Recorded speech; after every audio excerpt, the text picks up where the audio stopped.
और उसके बाद उन्होंने सिर्फ ये बताया कि थप्पड़ ही थप्पड़ मारे। उनकी आंखों में आंसू थे, उनको खूब मारा गया। आखिर कौन थी वो महिला? क्या वाकई वो महिला बच्चा चोर थी? क्या वाकई वो महिला बच्चा चुराने के लिए ही वहां गई थी? ये पूरी वास्तविकता मैं आपको बताता हूं।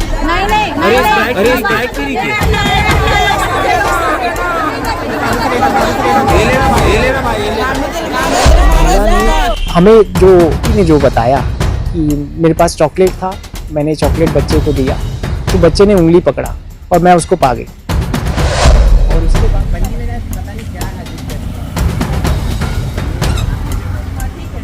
शादीशुदा थी और एक नॉर्मल जीवन जी रही थी, हम सब की तरह एक नॉर्मल जीवन जी रही थी। 2014 में उनके पति का देहांत होता है।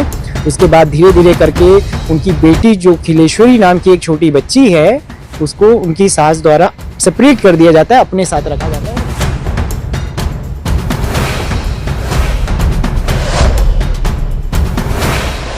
नमस्कार, मैं हूं शिवेंद्र, आप देख रहे हैं द सीजी खबर। दरअसल 2 दिन से पूरे दुर्ग में, भिलाई में, छत्तीसगढ़ में एक वीडियो बहुत तेजी से वायरल हो रहा है। वो वीडियो है भिलाई का, भिलाई के 32 एकड़ का, जहां पर एक झुंड है, महिलाओं का समूह है, पुरुषों का समूह है, और एक महिला को वो पकड़ रहे हैं, मार रहे हैं, बहस कर रहे हैं। और ये बताया जा रहा है उस वीडियो में कि वो जो महिला है वो महिला है बच्चा चोर। पर क्या वास्तव में वो महिला बच्चा चोर ही थी? और आखिर क्या हुआ उस वीडियो का? अक्सर हम इस प्रकार के वीडियो कई बार देखते हैं, देख के आगे बढ़ जाते हैं, कुछ दूर सोचते हैं, कई लोगों को शेयर करते हैं, पर हम उस सच्चाई की तह तक नहीं जाते। और इसके अलावा आखिर उन वीडियोस का क्या हुआ, उसमें क्या सच्चाई थी, ये तक हम नहीं सोचते। पर ये जो वीडियो अभी 2 दिन से दुर्ग, भिलाई, छत्तीसगढ़ में बहुत ज्यादा वायरल हो रहा है, इसकी सच्चाई मैं आपको बताता हूं। आखिर कौन थी वो महिला? क्या वाकई वो महिला बच्चा चोर थी? क्या वाकई वो महिला बच्चा चुराने के लिए ही वहां गई थी? ये पूरी वास्तविकता मैं आपको बताता हूं। वो जो महिला थी जिसे लोग बच्चा चोर कह रहे हैं, उस महिला का नाम है राधा ध्रुव। राधा ध्रुव, जिसकी उम्र लगभग 36 साल है, रायपुर के बीरगांव की रहने वाली है। अब मैं पूरी जानकारी आपको राधा के बारे में दे देता हूं। राधा की जो शादी हुई थी, उसके बाद 2014 में राधा के पति की मृत्यु हो गई थी। अब उसके पास एक छोटी बच्ची थी। राधा के पति की मृत्यु के बाद राधा बहुत ज्यादा परेशान रहती थी, डिप्रेशन में आ गई थी। पर इसके बाद उसके साथ ऐसा कुछ हुआ कि घर वालों ने राधा की जो बच्ची थी उसे भी अपने पास रख लिया। कभी कभी वो राधा से उसे मिलने दिया करते थे। अब राधा इस बात को लेकर और परेशान रहती थी, डिप्रेशन में रहती थी। किसी प्रकार से राधा जब वो डिप्रेशन में चली गई, मानसिक रूप से पूरी विक्षिप्त हो गई थी। उसके बाद राधा भिलाई पहुंची और भिलाई में सितंबर 2025 में राधा फील्ड परमार्थ के कार्यकर्ताओं को मिली। फील्ड परमार्थ के कार्यकर्ताओं ने उसे अपने पास लाया, रखा, सेवा शुश्रूषा की। पर इसके अलावा फील्ड परमार्थ ने इस बात का भी प्रयास किया कि आखिर उसके परिवार की जानकारी हो पाए। पर विशेष बात यह कि राधा जो थी वो मानसिक रूप से विक्षिप्त इसीलिए हुई थी क्योंकि पति की मृत्यु हो गई थी और उसकी एकलौती बच्ची जो उसके जीने का सहारा थी, उसके लिए उसकी दुनिया थी, वो बच्ची भी उससे छीन ली गई थी। इसीलिए राधा मानसिक रूप से विक्षिप्त हुई थी। बहरहाल अब ये कुछ माह से फील्ड परमार्थ में भिलाई में रह रही थी। पर परसों रात को लगभग 1 से 1:30 बजे के पास फील्ड परमार्थ से राधा निकल गई और निकलते हुए 25 तारीख से निकलकर रात में वो पहुंची भिलाई के 32 एकड़ में। जब उसने वहां पर एक बच्ची को देखा तो शायद उसका अपनत्व जाग गया, शायद फिर से राधा का ममत्व जाग गया, उसकी ममता जाग गई। एक बच्ची जो उसे दिखी, बच्ची को उसने चॉकलेट देने के लिए अपने पास में बुलाया। जब बच्ची उसके पास आई तो उसकी ममता ने उस बच्ची को गोद में उठा लिया और लोगों को ये लगा कि शायद राधा एक बच्चा चोर है। लोगों ने उसके साथ मारपीट की। पर आपने ध्यान दिया होगा कि अगर आपने वीडियो को देखा होगा तो उसके बावजूद भी राधा कुछ नहीं कह रही थी, वो अपनी बेगुनाही का सबूत नहीं दे पा रही थी। पर लोग इतने आक्रोशित थे कि उसकी बातों को समझने का, सुनने का प्रयास ही नहीं कर रहे थे। हम ये भी नहीं कहेंगे कि जिन लोगों ने उसका वीडियो बनाया, जिन लोगों ने उसे बच्चा चोर कहा, जिन लोगों ने उसका दुर्व्यवहार किया, वो लोग गलत थे। हो सकता है उनकी भावनाएं आहत हुई होगी, उनको ऐसा लगा होगा कि शायद ये महिला उनके बच्चों को चोरी कर लेगी और इस कारण उन लोगों ने किया होगा। पर मैं एक बात आपसे कहना चाहूंगा, अगर आज के बाद ऐसी कोई परिस्थिति आपके सामने में आए तो कृपया सोचिएगा, समझिएगा, अपनी बुद्धि का उपयोग कीजिएगा और सबसे पहले पुलिस को इत्तला कीजिए, उसके बाद में कुछ कार्रवाई कीजिए।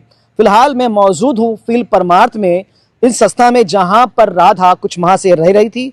जिन लोगों ने उसका रेस्क्यू किया था, उसकी सेवा शुश्रूषा कर रहे थे, आज वो लोग क्या कहते हैं वो भी सुनाऊंगा। पर इस पूरी घटना के पीछे में कुछ अच्छी बात है। ये जो पूरी घटना हुई है, ये पूरी घटना दुखदाई नहीं है। ये पूरी घटना, जैसे कभी कभी कहते हैं ना, हैप्पी एंडिंग, इस दुखदाई घटना के पीछे, इस पूरी मारपीट के पीछे में, इस प्रताड़ना के पीछे में भी कुछ अच्छी बात है। पर फिलहाल अभी मैं फील्ड परमार्थ में हूं, मेरे साथ में अमित राज हैं जो कि यहाँ के पूरे प्रबंधन को संभालते हैं, देख रेख करते हैं।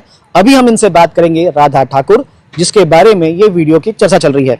जी अमित जी, राधा जो ठाकुर थी वो यहीं से थी, क्या जानकारी उनके बारे में है, कैसे यहाँ पर आई, कैसे निकली, जरा कुछ बताएं।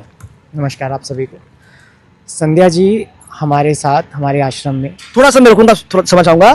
भैया कह रहे हैं संध्या जी, और यहाँ पर जो रजिस्टर में नाम है वो संध्या ही है, और उनका वास्तविक नाम जो है, जो आज ही मालूम चला, वो राधा ठाकुर है। जी पूरा बताएं आप प्लीज। संध्या जी जब हमने उनको रेस्क्यू किया था तब उन्होंने दो नाम बताया था अपना। जी जी जी वो संध्या, एक संध्या ठाकुर नाम बताया था, हाँ। और दूसरा राधा बताया था। तो हमने रिकॉर्ड में संध्या ठाकुर के नाम से लिया। और तो उसके बाद से मैं शुरू से स्टोरी बताना चाहूँगा, क्योंकि मैं फॉरेस्ट एवेन्यू से आना जाना करता था। तो मैंने दीदी को करीबन एक हफ्ते से कंटिन्यूस वॉच किया कि दीदी फॉरेस्ट एवेन्यू के स्ट्रीट में दिन और रात दोनों समय सड़क पर एक किनारे पर बैठी रहती थी। हमें बीएसपी से आने जाने, बीएसपी से जो वर्कर्स हैं, अधिकारी हैं जो आने जाने, उन्होंने भी मुझे कॉल करके बताया कि ये महिला जो है कई दिनों से इसी अवस्था में, और वो तब उस समय बारिश का मौसम था, वो बारिश के मौसम पे भी सड़क पर ही बैठी रहती थी। कोई छाया या फिर किसी प्रकार का शेल्टर वो नहीं ढूंढती थी। मैंने जब उनके पास गया, मैंने देखा वो उनके एक हाथ ऐसे मोड़ के रखी हुई थी, उनके हाथ काँप रहे थे, और एक पुराना सा जैकेट फटा हुआ ओढ़ के रखी हुई थी। उनके पूरे शरीर में जो है चींटियाँ लगी हुई थी, क्योंकि वो खाने का सामान जो रखी हुई थी, और उनके कफ मुंह में भरा हुआ था, और उस परिस्थिति में वो अपना जीवन यापन कर रही थी। तो सितंबर में हमारी फिर टीम उनको जाती है, और हमारी टीम उनको रेस्क्यू कर यहाँ पर लेकर आती है। हमारी टीम उनका यहाँ पे लेकर आने के बाद, साफ़ सफाई करने के बाद उनका, क्योंकि हमारे जिनको भी लेकर आते हैं उनका एक बेसिक मेडिकल टेस्ट कराते हैं, जिसमें CBC, ESR, HIV ये सब चीज़ें कराते हैं। उसके बाद हम उनका साइकेट्रिक डॉक्टर से कंसल्ट कराते हैं। डॉक्टर भारतेंदु त्रिवेदी सर हैं जो साइकेट्रिक कंसल्टेशन करते हैं आश्रम के लिए। तो उनके द्वारा उनका मेडिकल ट्रीटमेंट भी चल रहा था।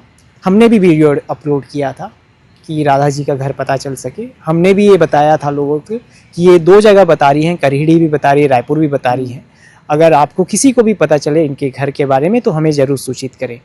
हमारे वीडियो में शायद वो दम नहीं था कि वो रीच हो सकता था, लेकिन दुखदाई घटना एक हुई हमारे साथ कि हमसे एक चूक हुई कि आप जो ये डोर देख रहे हैं, जो पीछे का रूम है, यहीं पर ही राधा जी सोती थी। ये इसी कमरे के अंदर सोती थी। अच्छा। ये जो कमरा था सिर्फ बाहर से कुंडी लगा रहता था, अंदर से हम कुछ भी कुंडी नहीं रखे हैं रूम्स में कि कोई भी जो है अपने आप को अंदर बंद कर ले, इसलिए किसी भी हमारे रूम्स के अंदर में कुंडी नहीं है।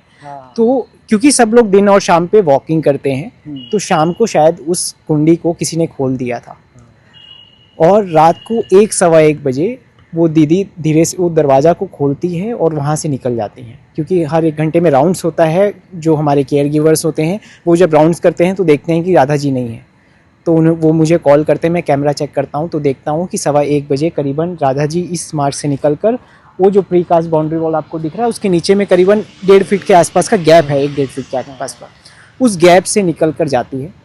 हमारे अपनी टीम जो वॉलंटियर्स जो कनेक्टेड हैं हमसे, फीमेल वॉलंटियर्स और जो मेल वॉलंटियर्स हैं वो एक्टिव होते हैं, वो रात से ढूंढना चालू करती है। कोई टीम दुर्ग की तरफ जाती है, कोई पाटन की तरफ जाती है, कोई इधर हाउसिंग बोर्ड की तरफ देखती है, लेकिन हमें नहीं दिख पाई वो महिला। हम क्योंकि सुबह से लेके ढूंढ रहे थे, फिर दोपहर में दोबारा ढूंढने का प्रयास किया गया, लेकिन हमें नहीं मिल पाई। हम पोस्टर बनाए, जगह लोगों को दिखाया कि ऐसी महिला दिखेगी तो इस नंबर पे आप सूचित कीजिएगा। हम अपने तरफ से पूरा प्रयास कर रहे थे, क्योंकि हमारी गलती थी, हम मानते हैं। FIR भी हो गई थी। उसी दिन शाम को हमने गुमशुदगी की रिपोर्ट दर्ज कराई थाने में। भट्टी थाना में गुमशुदगी प्रमाण 5 जो है वो राधा जी के नाम से है, यानी कि संध्या ठाकुर जी के नाम से रजिस्टर्ड किया गया हमारे द्वारा। उसके बाद पुलिस भी अपने स्तर पे ढूंढ रही थी, हम भी अपने स्तर पे ढूंढ रहे थे। लेकिन कल रात को हम वैसे भी परेशान थे, और कल रात को 2 बजे हमारे यहाँ की जो केयर गिवर है उनका फ़ोन आता है कि ये सर ये वीडियो मुझे इंस्टाग्राम पे दिखा है और ये शायद राधा है। जैसी वीडियो देखा मैंने कहा, किसने दिखाया सर वो वीडियो? हमारे यहाँ का जो स्टाफ है नाइट ड्यूटी में था, अच्छा। तो उन्हें रात में देखा वीडियो। हाँ। तो इंस्टाग्राम पे मुझे तुरंत कॉल किया, तो मैंने देख के वेरीफाई की, मैंने कहा हाँ ये राधा ही है। तो हमने उसके बाद तुरंत जो है मैंने जो जामुल थाने के TI थे उनका नंबर अरेंज किया और उनसे संपर्क किया। मैंने कहा सर जो आप महिला को जिनको आपने अपने अंडर लिया है बच्चा चोरी के आरोप में, वो बच्चा चोर नहीं है, हमारे आश्रम से निकली हैं और हमने इस चीज़ का रिपोर्ट भट्टी थाना में भी किया है। बोले ठीक है कोई बात नहीं, आप उन्होंने उनको सखी सेंटर पे छोड़ दिया होता। अगर वो असली में बच्चा चोर होती तो वो सखी सेंटर पे नहीं रखी जाती। मतलब ये पुलिस ने भी वेरीफाई कर लिया था कि बच्चा चोर नहीं है इंटेंशनली, बिल्कुल ये क्लियर था। उसके बाद वहाँ पे उनको पहुँचा दिया जाता है सखी सेंटर में। सुबह हमारी टीम करीबन 7 बजे पहुँच जाती है वहाँ पे। सखी सेंटर टाइम बताया गया कि 11 बजे आके लेके जाना होगा आपको। वहाँ पे जो देखने वाले होते हैं वो 11 बजे आएंगे। हमारी टीम 11 बजे उनको रिसीव करने जाती है। फीमेल वॉलंटियर जाती हैं, संध्या यादव जो फीमेल वॉलंटियर और जो मयंक है साथ में जाते हैं और उनको लेकर आते हैं वापस। जब वो मिली तो उन्होंने क्या कहा? लोगों ने उनके साथ किस प्रकार की प्रताड़ना की थी? यही तो सबसे बड़ा एक दुर्भाग्य था इस स्टोरी पे कि जब वो महिला मिली, वो महिला ने हमें जो वहाँ के मतलब राधा जी ने जो बताया हमें कि मेरे पास चॉकलेट था, मैंने चॉकलेट बच्चे को दिया तो बच्चे ने उंगली पकड़ा और मैं उसको पा गई। और उसके बाद उन्होंने सिर्फ ये बताया कि थप्पड़ ही थप्पड़ मारे। उनकी आंखों में आंसू थे, उनको खूब मारा गया। हम ये नहीं कहते कि जो लोग देखें उनके मन में आया होगा बच्चा चोर है, हम ये समझते हैं कि वो उनके नज़र में लगा होगा बच्चा चोर है, लेकिन इंटेंशन इनका बिल्कुल भी ऐसा नहीं हो सकता। ये वो परिस्थिति में नहीं है वो महिला कि अपने आप को संभाल सके, वो बच्चा चोरी करके करेगी क्या।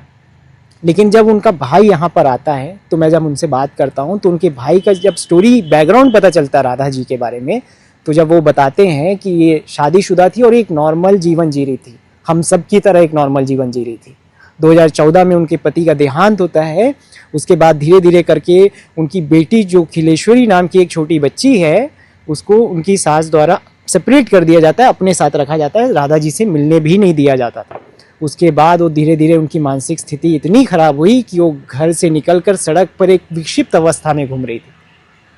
लोगों ने आज जिन्होंने भी ये बच्चा चोर कहकर पुकारा होगा उनको अंतरात्मा से आज झकझोर जाएंगे जब ये जानेगी कि वो अपने बेचारी अपने बच्चे से मिलने को तरस रही थी, इसलिए शायद वो बच्चे को पा गई थी। वो सिर्फ एक चॉकलेट दी थी जिसका परिणाम अब, लेकिन कहने को ये बहुत अच्छी बात है कि वो वीडियो शेयर इतना हुआ कि उनके परिवार को पता चला और परिवार यहाँ पे आया। उनको तुरंत, सोचिए रात में ही वीडियो वायरल हुआ, सुबह उनका परिवार आ गया तुरंत, क्योंकि हम कई ऐसे परिवारों को जानते हैं, हम इतने परेशान हो जाते हैं फैमिली से रियूनाइट कराने, बहुत लोग एक्सेप्ट करने को तैयार नहीं होते, हमको ज़बरदस्ती करना पड़ता है। और ये परिवार दौड़ते हुए आया और उनको अपने साथ लेकर गया। जी, मैं थोड़ा रुकूंगा। तो यही अब हम उस विषय पर आ रहे हैं कि क्या इसमें हैप्पी एंडिंग हुई, क्या अच्छी बात हुई।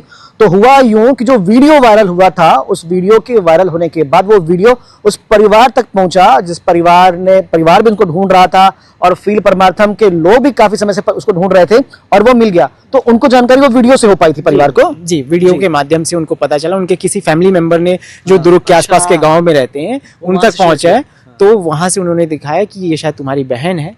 तो फिर वो दुर्ग स्टेशन में उतरे, मोहन नगर थाने में गए, उसके बाद सखी सेंटर गए, उसके बाद हमारे पास आए और उसके बाद अपने साथ उनको यहाँ से लेकर गए। और एक बहुत अच्छा चीज़ हुआ कि किसी का परिवार उनके साथ मिल गया, ये एक बहुत अच्छा चीज़ ज़रूर हुआ। लेकिन बस हम ये चाहते हैं कि ऐसा रूमर्स ना फैलाया जाए कि एक बच्चा चोर गिरोह सक्रिय है भिलाई में। हम ये चीज़ वक्तव्य दे सकते हैं तब जब वो पुलिस द्वारा वेरीफाई किया गया हो, पुलिस FIR कर दिया हो, तब ये चीज़ वेरीफाई कर दिया जा सकता है। लेकिन उससे पहले तक हम अपने तरफ से डिसीजन लेने लग जाएंगे तो बहुत जल्दीबाजी हो जाएगी किसी की भी लाइफ के साथ, क्योंकि वो महिला अभी अपने परिवार के पास वापस गई है। जब उनके परिवार के पास ये वीडियो गया है, ये जब उस नज़र से गया है कि बच्चा चोर है, तो क्या एक्सेप्टेंस होगी। हाँ, एक तो साइकेट्रिक बीमारी के नाम से सोशल टैबू है ही। सोशल टैबू मतलब ये अछूत है, ये बीमारी ये कभी कभी ठीक नहीं हो सकती। ये एक सोशल टैबू है ही, उस पे से हमने एक और उनको तमगा दे दिया कि बच्चा चोर है। अब वो महिला किस तरीके से वापस अपने जीवन पे आ पाएगी। सही बात। तो दो घटनाएं, दो अनुभव, दो भावनाएं एक साथ है इनके मन में। एक तो 2 दिन से ये फ्ली परमार्थम की टीम सोई नहीं थी, क्योंकि लगातार ये ढूंढ रहे थे, सारे वॉलंटियर्स ढूंढ रहे थे। तो दुख था, परेशानी थी, चिंता भी थी कहीं कुछ हो ना जाए। उसके बाद में अच्छी खबर ये हुई कि परिवार आया और परिवार आज राधा जी को अपने साथ ले गया। इनके साथ में उन दोनों भावनाओं को अनुभव मैं कर रहा हूं। पता नहीं आप इस वीडियो को देख के उन भावनाओं का अनुभव कर पा रहे हैं या नहीं कर पा रहे हैं, पर हमारा ये वीडियो बनाने का पूरा उद्देश्य यही था कि जो सच्चाई है वो आपके सामने लाए। और दूसरा जो हमारा बड़ा उद्देश्य है वो ये है कि राधा ध्रुव यानी राधा जी अब अपने परिवार के साथ में है, पर एक तो वो मानसिक विक्षिप्त, ये उनके चेहरे पर लगा हुआ एक दाग जो कि लोगों की भ्रांति है। और दूसरा बड़ी बात ये कि शायद लोग ना समझें कि ये कोई बच्चा चोर है, ये कतई ऐसी बात नहीं है। पुलिस ने भी वेरीफाई किया है, वो बच्चा चोर नहीं है। बच्चों के प्रति उनकी वो भावनाएं थी, वो क्यों भावनाएं ऐसी थी वो हमने आपको बताया। पर फिर भी आपसे कह दूं कि राधा, ध्रुव या संध्या बच्चा चोर कतई नहीं है। और फिर से एक बार कह दूं कि अगर आपके सामने ऐसी फिर से कोई परिस्थिति आए जिसको शायद आप बच्चा चोर समझ रहे हो, पुलिस को इत्तला करो, अपने हाथ ना उठाओ। फिलहाल इस खबर में इतना ही, जो अपडेट होगा आप तक पहुंचाएंगे। पर आपको ये हमारी बात, इसे खबर नहीं कहूंगा, आपको ये हमारी बात कैसी लगी हमें कमेंट्स करके जरूर बताइए। अगर अच्छी लगी तो प्लीज शेयर कीजिएगा और खबरों के लिए बने रहें द सीजी खबर के साथ। धन्यवाद।